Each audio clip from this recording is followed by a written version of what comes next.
ஒரு ஹதீஸ்களை சொல்லி காண்பிப்பார்கள்.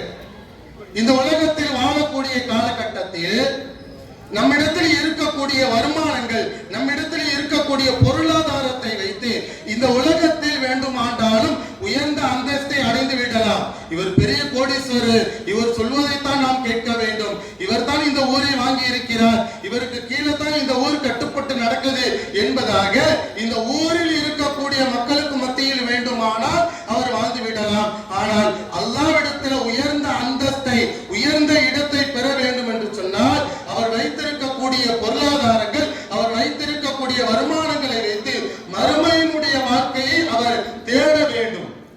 மறுமையினுடைய வாழ்க்கைக்காக வேண்டி அவர் தயாராக வேண்டும். காரணம் என்ன? இந்த உலக வாழ்க்கை என்பது நிரந்தரமான வாழ்க்கை கிடையாது. மரணித்ததற்கு பிறகு இருக்கக்கூடிய அந்த மறுமையினுடைய வாழ்க்கை இருக்கிறது, அந்த வாழ்க்கை தான் நிரந்தரமான வாழ்க்கை.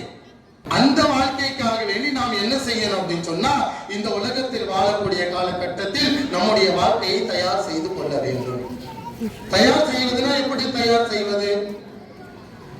வீட்டுல உட்காந்துக்கிட்டு மொபைல் போனை பார்த்துக்கிட்டு டிவியில உட்கார்ந்து இருந்தா தயார் செஞ்சிடலாமா?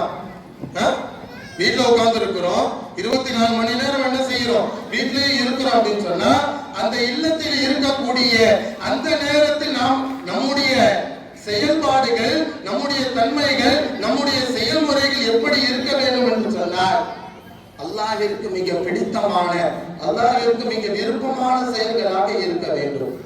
மொபைல் போன் பார்க்கலாம், தொலைக்காட்சி பார்க்கலாம், எதற்காக வேண்டி பார்க்கலாம் என்று சொன்னால், நல்ல காரியங்கள் அதன் பால், அதன் மீது உண்டான ஒரு முறையில் நம்முடைய எண்ணங்கள் மாறுகிறதா? ஹதீஸே என்ன இருக்கிறது அப்படின்னு சொன்னா, ஒருவரை பார்த்தால் அல்லாஹ்வுடைய ஞாபகம் வருகிறது என்று சொன்னால் அவருடன் நீங்கள் நெருங்கிக் கொள்ளுங்கள், அவருடன் நீங்கள் உறவாடிக் கொள்ளுங்கள் என்பதாகத்தான் ஹதீஸ் இருக்கிறது. நபி அவர்கள் சொல்லக்கூடிய ஹதீஸ் என்ன? அல் மர்உ மஅமன் அஹப்ப, நீ யாரின் மீது பிரியப்படுகிறாயோ அவரோடு தான் நாளை சுவனத்திலும் இருப்பார் என்பதாக ரசூலுல்லாஹி ஸல்லல்லாஹு அலைஹி வஸல்லம் அவர்கள் சொல்லி இருக்கிறார்கள்.